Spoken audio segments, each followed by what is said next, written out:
and welcome to the Teens in AI podcast, where we interview leading figures in AI from the perspective of young people. My name is Radhika, and along with Stan, we are hosting this episode of the podcast.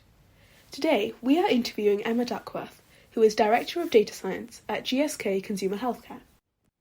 GSK Consumer Healthcare is one of the world's leading consumer healthcare companies, with a mission of delivering everyday health with humanity through its well-known brands such as Sensodyne, Panadol, Advil, Centrum and Theraflu. We will be discussing Emma's career and journey to the work she's doing now. We hope you enjoy. So to kick it right off the bat, Emma, can you explain to me how actually you got started down your path? Because I think from what I understand, you were interested in maths when you were younger. So how did you pursue that and sort of delve into this career path? Yeah, thank you. And thank you so much for having me. It's an absolute pleasure to be here and be talking to you both. So thank you very much for that. As you say from your research, I've always loved maths. Growing up, I was lucky enough to find maths, it kind of made sense to me. Something I enjoyed doing. It's something I enjoyed doing at school. And I always liked, whether it was doing puzzles or Sudokus or all sorts of things growing up, I just always really enjoyed maths. But I actually had, growing up, I think often as lots of people have, like my family, my dad worked in finance, and I kind of always assumed that I would probably end up using my maths to work in finance, and that's kind of how I sort of set myself up and, did some various work things. And then in second year of university, I actually did an internship at a big bank on the trading floor, which I was really, really excited for. And it was horrible. The culture was really unkind and actually really inappropriate. I was only 19 and there were quite a lot of older men being a bit creepy, to be honest, and very unprofessional. And it actually really threw me. And I sort of went back to the drawing board. And this isn't to say everyone there was like that, but also there was quite a lot of very dodgy behavior out in the open that also no one said anything against. So I kind of went back to the drawing board and I was like, okay, I'm going to have to find a different career that I want to work in. And did some more thinking, and another job that, again, I think it's really hard when you're young. You just haven't heard of loads of jobs. But I hadn't. But one of the jobs that I had heard of was advertising. And I heard that digital media was the part of advertising that used maths and numbers. So I thought I'd have a go at trying to work in that. Got a job at a media agency that was in loads of ways great and really fun and really nice people, and I learned lots of things I did like about the workforce. But I did find that I was missing using my maths to a degree that just wasn't present in that role. So I actually ended up going back to university to do a master's in applied maths because I couldn't get enough of the maths. And through there was a careers day where there were lots and lots of roles on offer, but most of them were to work in finance, which I had already decided I didn't want to do. But there was one from IBM, which was called Strategic Analytics Consultant, because I think it was kind of around the time before data science was a sort of really big mainstream job title. And that sounded really, really cool. And then, as an added benefit, when I did more research into IBM, they had a female CEO. Loads of the people that I'd actually met on the open day were female, and I was like, okay, this is a really cool way that I can learn more about different things, use maths, and also do it with people who will hopefully have an enjoyable working culture. So that's kind of how I got started. Did your parents sort of put this idea into you that you should go into finance because it's a big career that you can make lots of money from? Or did you just feel that with your maths knowledge at that time, you thought, well, the only option for me is to finance? Did you come to that conclusion on your own?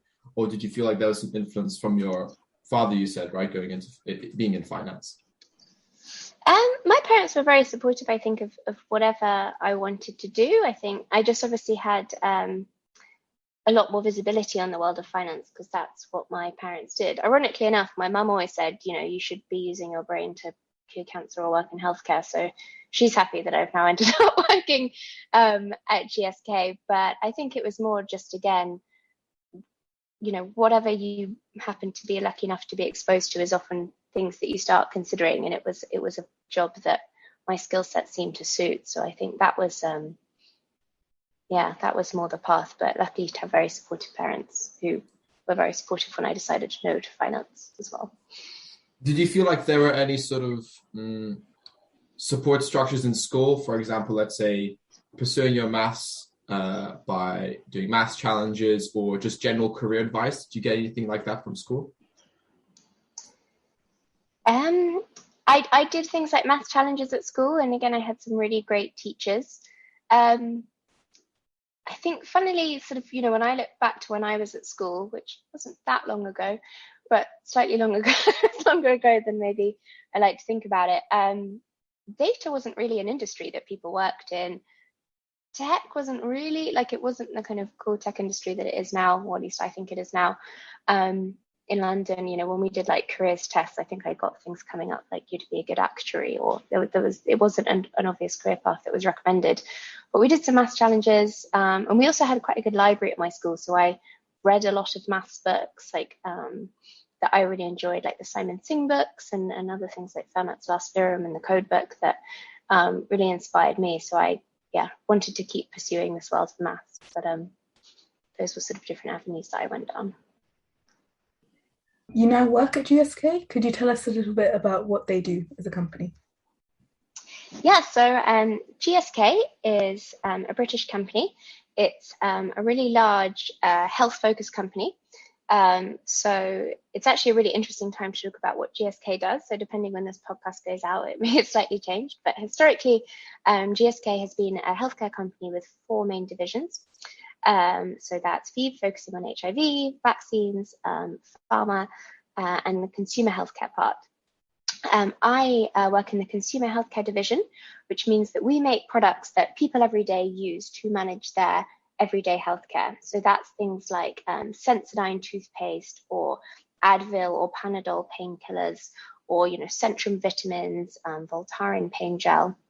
And our sort of goal and mission within the consumer healthcare division is to deliver everyday health with humanity. And that is everything that we're kind of focused on. And we are on track following a joint venture with Pfizer a few years ago to actually be splitting off consumer healthcare as our own company, which, if all goes to plan, will be happening at some point in 2022. And so that's also a very exciting time for us to be going through. What are the noticeable differences between working in a company like GSK with a 42% female employee rate and the national average of 18% at other companies? Is there anything you notice in particular? It's a really good question. I guess I think there's a few things about it. I mean, one, from my quite early on working experience, I realized that I always wanted to work in companies that had strong women in. So actually, every company I've worked in since, so I mentioned the next startup had a female CEO, GSK has a female CEO, the company after that, a female CEO, Caroline Warboys was a great mentor to me. So I've actually always been lucky enough to work in data and technology teams that had really strong gender and also other diversity, statistics, but basically, we had really diverse teams full of lots of incredible people. And I think it only outputs to a much, much better quality of work. And I think specifically if you work in data, and a lot of what I've been focused on over my years is data in terms of understanding people and people's behaviors, you need a diversity of people who are understanding those people and behaviors. And also that just bring different perspectives and bringing things to work. So, at GSK Consumer Healthcare, we really do, the company really does champion and is excited by diversity in all sorts of measures. Like, for example, a real champion of LGBTQ plus rights, and allyship.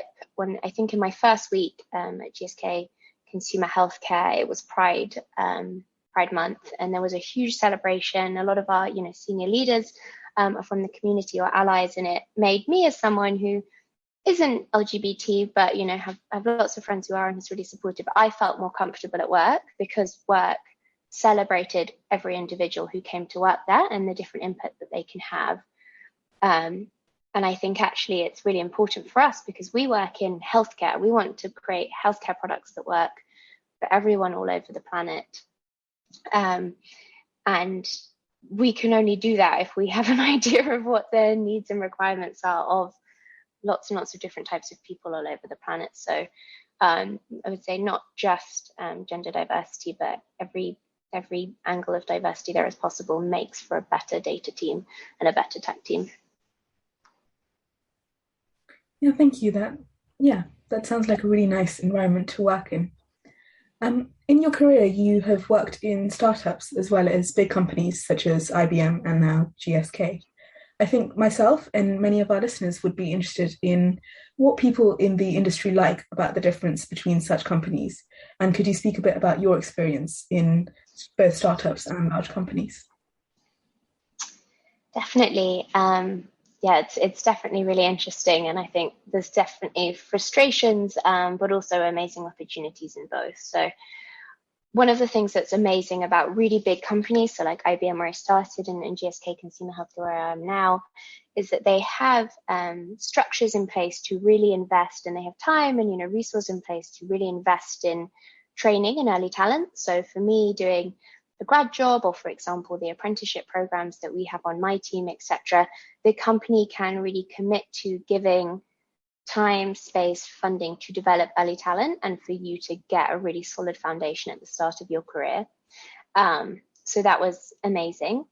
I think, often sometimes one of the frustrations that you might have in a bigger company can be you can feel quite small, and you maybe don't feel that individually you're making as much impact. Whereas when you join by definition, usually startups are much, much, much smaller, can be quite terrifying and overwhelming because there isn't anything in place. So there might not be, it's not just that the product doesn't exist yet, but there also isn't an HR policy. There isn't what the standard thing to do is if you're feeling sick or if there's a Christmas party. There's nothing in place, and you have to do every job and you have to do that. But I personally found that really, really exciting.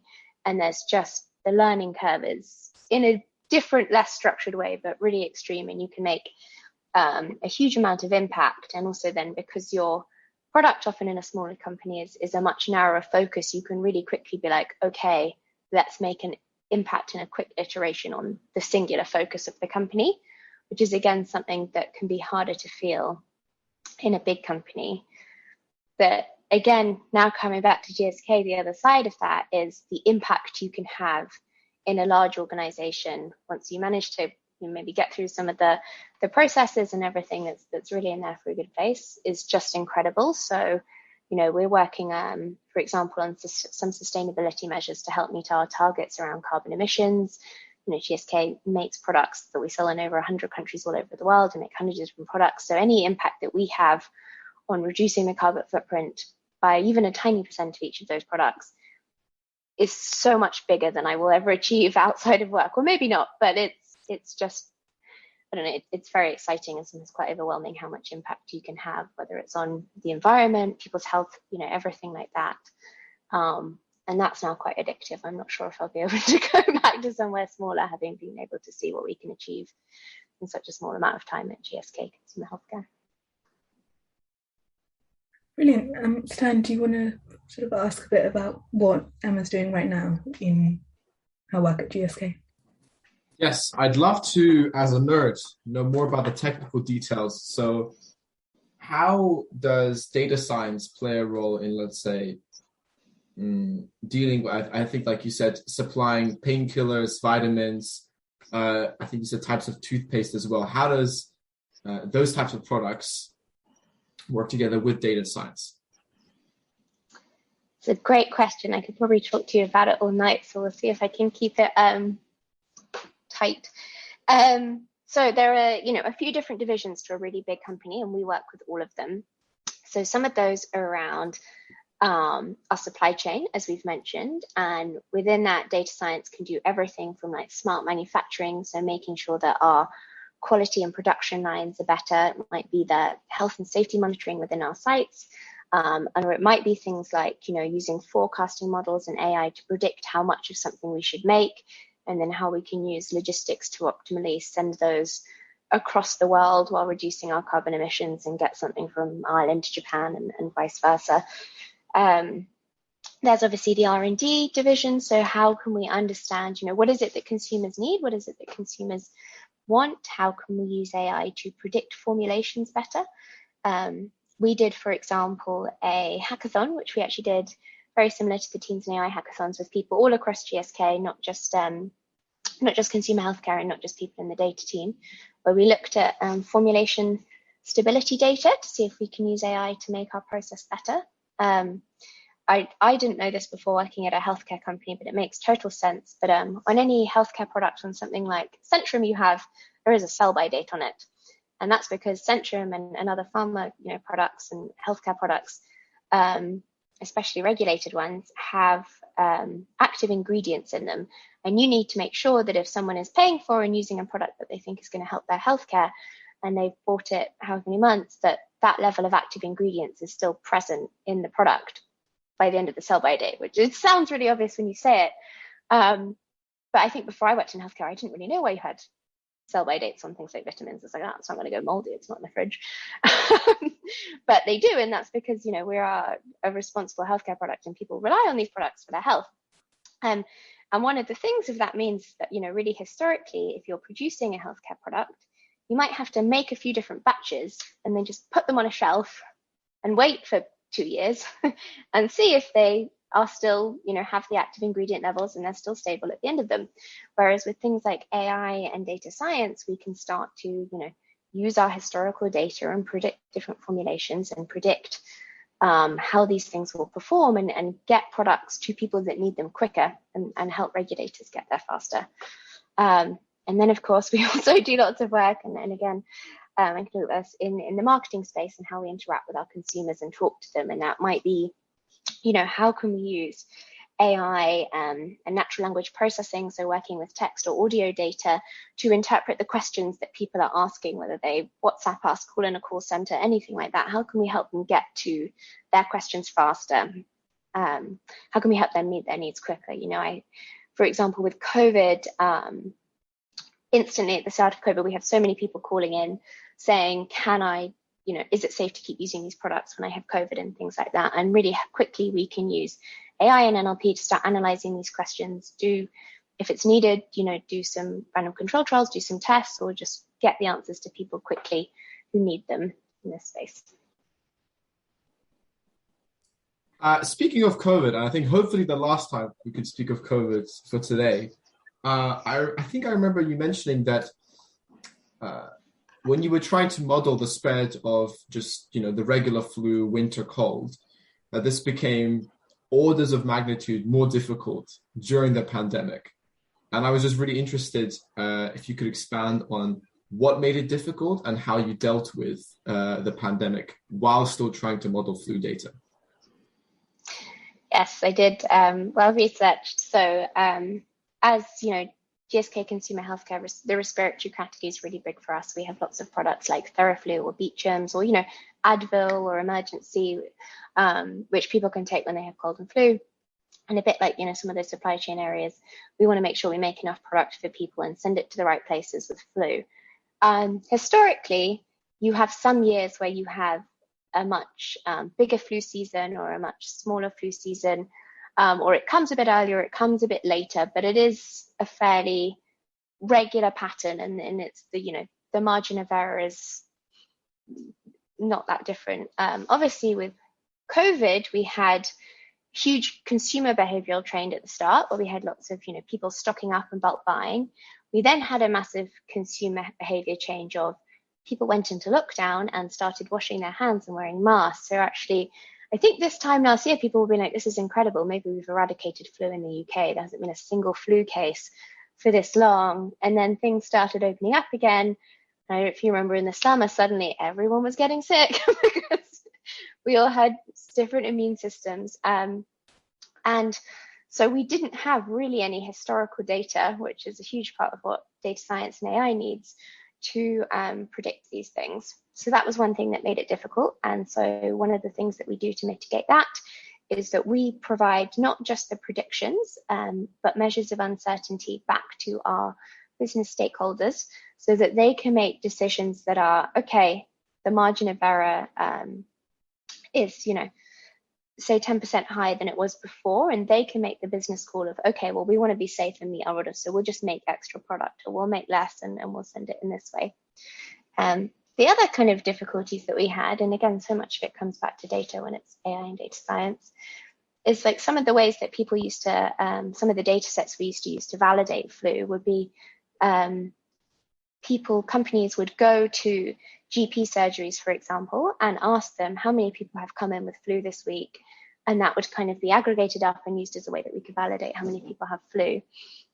Again, with COVID, people are conscious of not wanting to overwhelm the NHS or hospitals, and also have got more used to researching things online and finding out. And people are not going into GPs to ask those questions anymore. So our base data set that we'd historically used to validate our model and make sure it was accurate has changed. So again, we just had to be agile, nimble, use our design thinking, and really consider how can we reconfigure how we've done things historically to work in this new and changing world. And I'm sure we're going to have to keep being flexible on this because behaviors continue to change and data sources continue to change.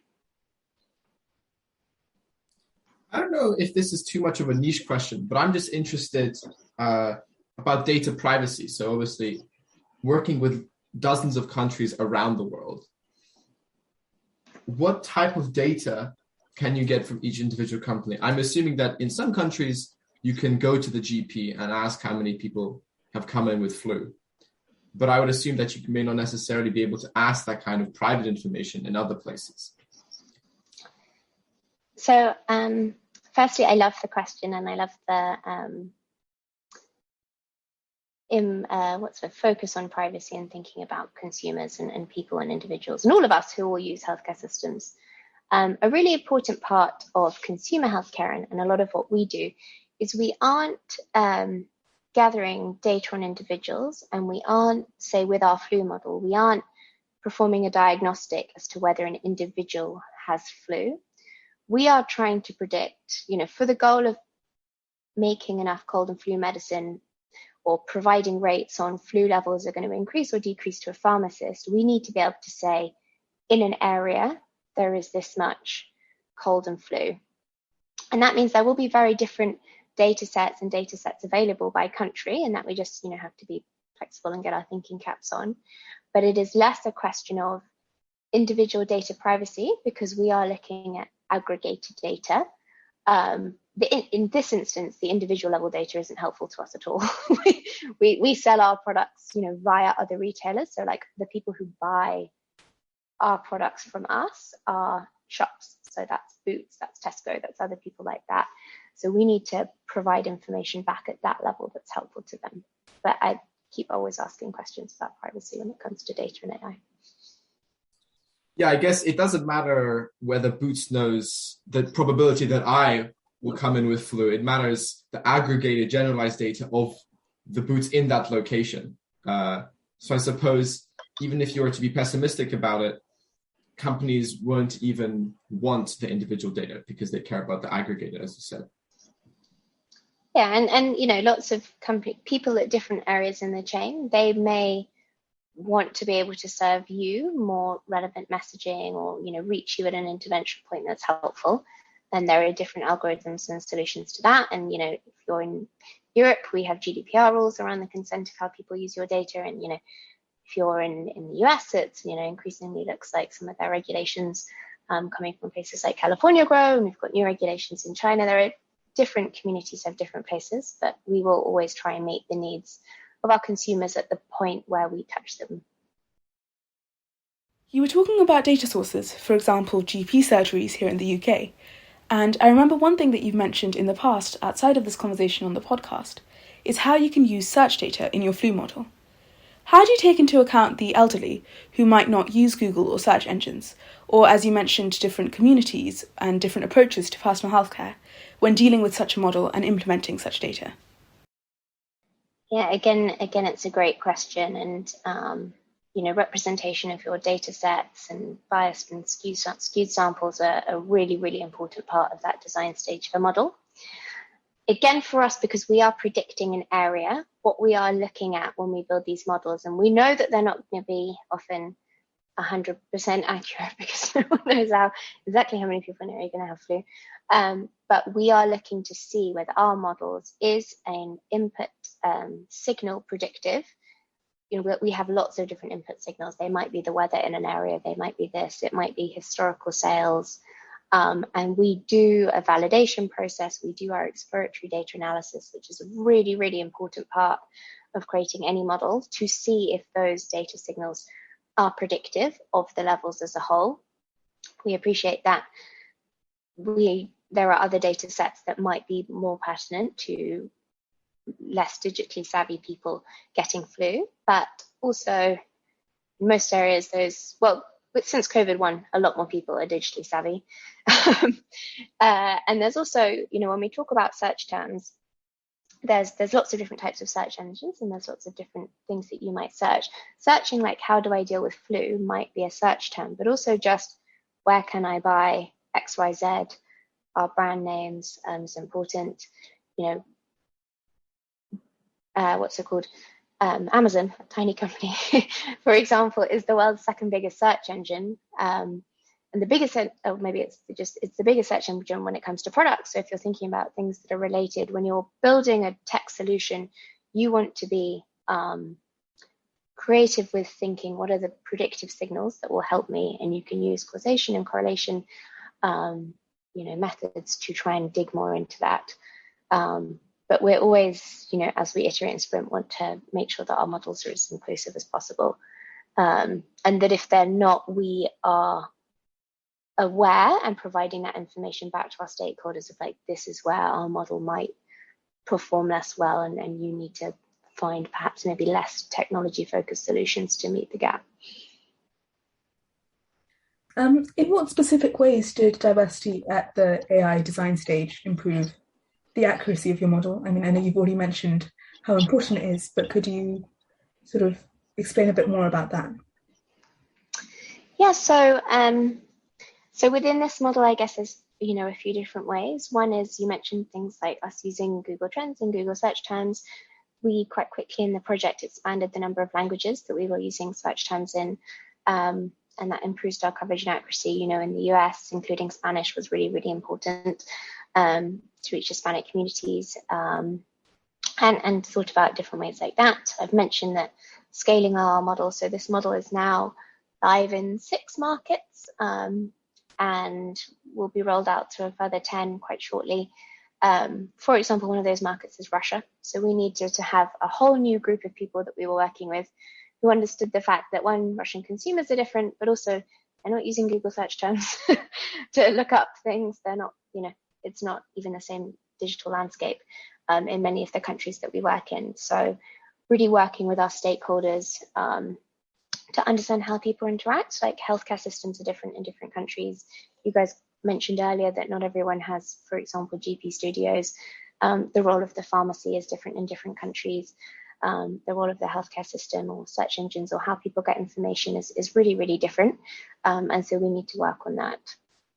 I think another example as well that we've had, which is really interesting, and I think I mentioned earlier that we had a hackathon where we were looking at how we could use our predictive data and AI to make better formulations and better, initially the hackathon was kind of focused on, let's think about stability and ways that we can, use AI to make formulations better. But obviously we had lots and lots of different groups engaged.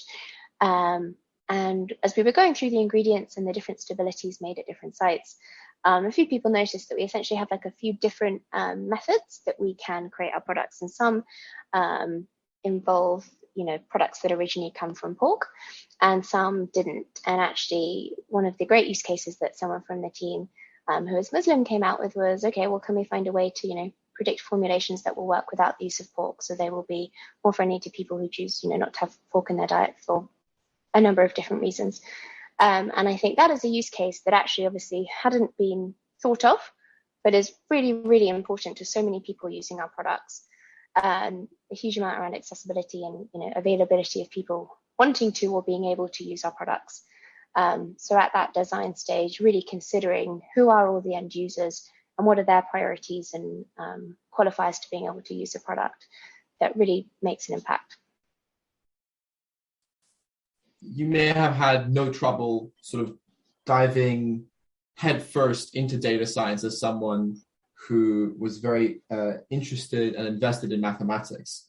How do you say young people can get started in data science? Because I know obviously you mentioned statistics terminology, percentage uncertainty? Should people maybe delve into statistics and mathematics? Should they delve into more AI-related things? What would be your suggestion to young people? It's a great question. The world is so different now to when I guess I started in it, and I think maybe for a few reasons. Like, data science wasn't a big job title, and I learned to code on the job. Like, I had not learned to code at any point in any of my school, etc.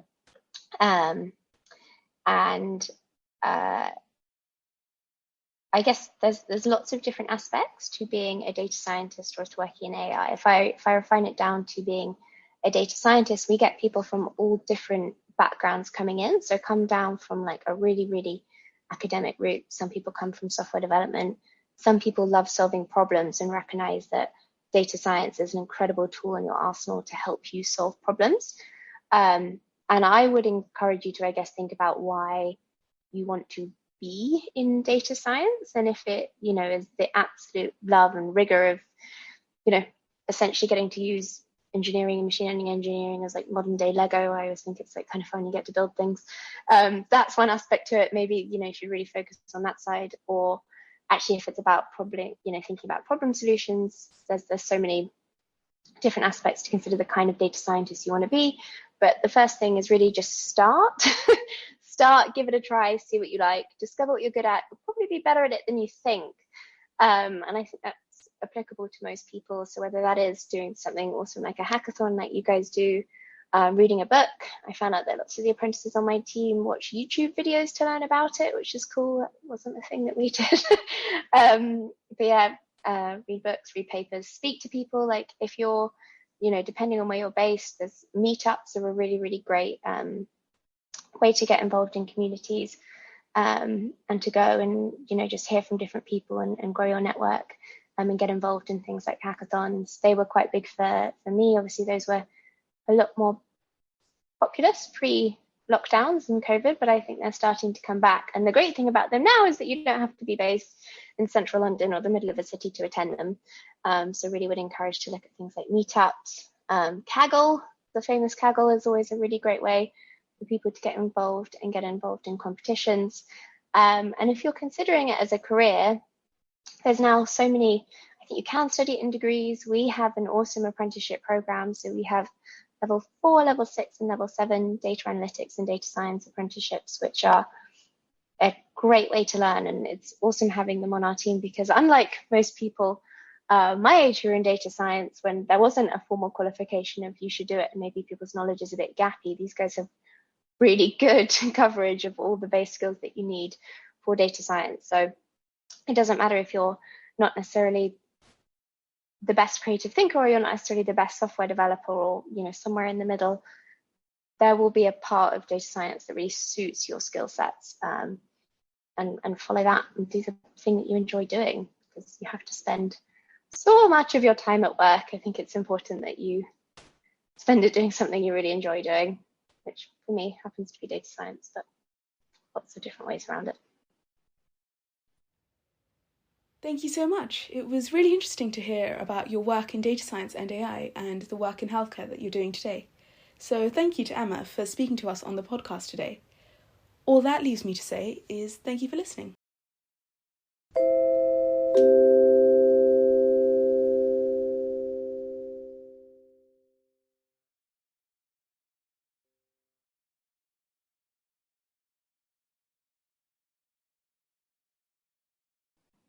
Again, thank you, Emma. Yeah, thank you so much. No problem.